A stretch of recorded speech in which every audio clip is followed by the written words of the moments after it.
بسم اللہ الرحمن الرحیم۔ السلام علیکم ورحمۃ اللہ وبرکاتہ۔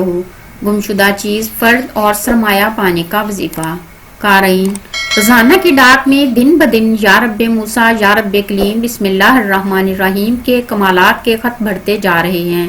انہی خطوں میں سے آپ کی امانت آپ تک لوٹا رہا ہوں۔ محترم حکیم صاحب، السلام علیکم۔ تقریباً 3 ماہ ہو گئے ہیں آپ کا رسالہ ابکری پڑھ رہی ہوں۔ ابکری پڑھا تو دل کو بہت سکون محسوس ہوا ہے۔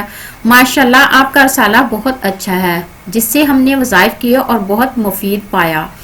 ابکری جب گھر میں آیا تو یوں محسوس ہوا کہ کوئی مسیحا مل گیا ہے۔ ابکری میں ایک وظیفہ چھپ رہا ہے، یا رب موسیٰ یا رب کلیم بسم اللہ الرحمن الرحیم۔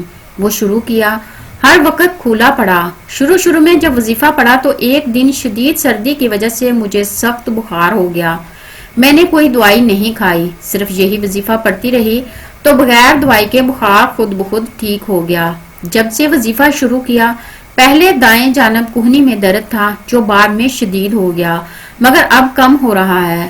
خواب میں مختلف شکلیں نظر آنا شروع ہو گئیں جو کہ انسانی ہیں، لیکن ان میں سے کچھ اچھی بھی ہیں، مگر اب آہستہ آہستہ ان کی شکلیں انتہائی بری اور عجیب و غریب قسم کی ہیں۔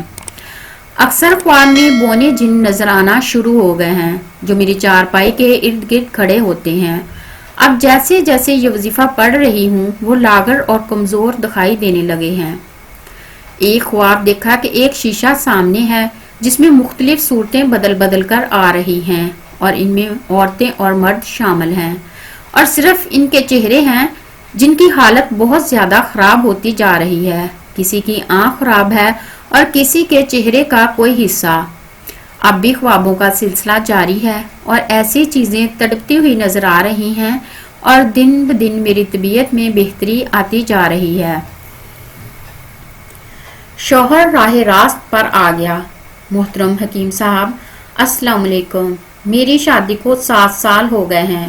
میری لاکھ کوشش کے باوجود میرے شوہر دل سے میرے نہ ہو سکے۔ ہر بات میں میں ہی غلط ہوتی ہوں، حالانکہ ان کی ہر ضرورت پوری کرتی ہوں، ہر بات مانتی ہوں، پھر بھی ان کو میری کوئی پرواہ نہیں۔ مجھے ان سے کچھ نہیں چاہیے تھا، بس بچوں کی ضرورتیں پوری کریں، مجھے کچھ نہ دیں، بس میرے ساتھ پیار سے رہیں۔ میں ان کے پیار کو ترستی، ان کے مسکراتے ہوئے چہرے کو ترستی، مگر ان کے دل میں ذرا ترس نہیں آتا تھا۔ ان کے اس رویے کی وجہ سے بہت زیادہ چڑچڑی ہو گئی تھی۔ ہر وقت بچوں کو مارتی، گالیاں دیتی۔ میرے شوہر کو نہ میری اور نہ ہی بچوں کی کوئی پرواہ تھی۔ پھر ایک دن میری امی نے مجھے آپ کا رسالہ ابکری میں بتایا ہوا وظیفہ یا رب موسیٰ یا رب کلیم بسم اللہ الرحمن الرحیم بتایا۔ میں اس دن سے یہی وظیفہ پڑھ رہی ہوں۔ اس وظیفے کی وجہ سے میری زندگی میں خوشیاں لوٹ رہی ہیں۔ میرے شوہر کا رویہ پہلے سے بہت زیادہ تبدیل ہو گیا ہے۔ ابھی میرا وظیفہ بھی جاری ہے اور میرے شوہر بھی پہلے سے بہت بہتر ہیں۔ گمشدہ فرد مل گیا۔ محترم حکیم صاحب، السلام علیکم۔ اللہ کریم آپ کی عمر، آپ کی ذات، آپ کے علم، آپ کے فیض، آپ کی اولاد، آپ کے رزق اور آپ کے پیغام میں برکتیں عطا فرمائے۔ میرا 2 سال کا بھانجا گم ہو گیا تھا، سب لوگ اسے ڈھونڈنے نکلے۔ میں بھی یا رب موسیٰ یا رب کلیم بسم اللہ الرحمن الرحیم پڑھتے ہوئے اسے ڈھونڈنے نکلا، اور سب گھر والوں کو بھی کہا کہ سب یہی وظیفہ پڑھیں۔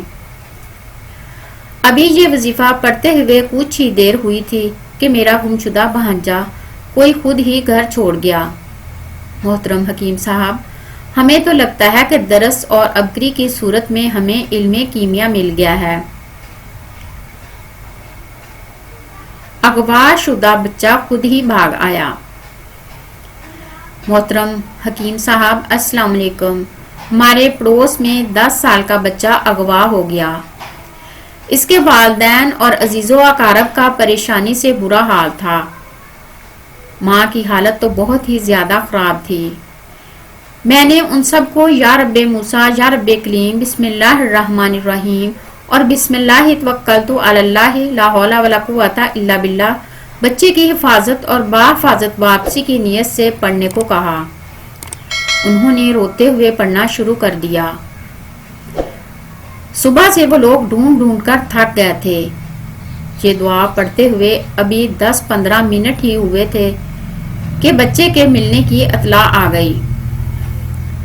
اللہ نے اس بچے کی حفاظت فرمائی اور وہ چھوٹا سا 10 سال کا کمزور سا بچہ، اللہ نے اس کو ایسی طاقت عطا فرمائی کہ وہ اغوا کرنے والوں سے اپنے آپ کو بچا کر بھاگ نکلا۔ اس کے والدین نے بہت شکر ادا کیا اور کہا کہ وہ ان دونوں دعاؤں کی فوٹو کاپی کروا کر خود محلے کے سارے گھروں میں تقسیم کریں گے۔ یوں ان دعاؤں کی برکت سے اللہ تعالیٰ نے اس 10 سال کے بچے کو خطرناک اغوا کاروں سے اپنی حفاظت میں رکھا اور بحفاظت گھر پہنچا دیا۔ میں اللہ تعالیٰ کی بے حد مشکور ہوں کہ اس نے مجھے ابکری کے ساتھ اور حضرت صاحب کے ساتھ جوڑا اور اپنی طرف جانے والے راستے کو آسان اور روشن بنایا۔ اللہ ابکری کی روشنی کو قیامت تک روشن رکھے تاکہ یہ لوگوں کے دلوں کو روشن کرتا رہے، ان کی زندگیوں میں ہدایت کے چراغ جلتے رہیں۔ آمین۔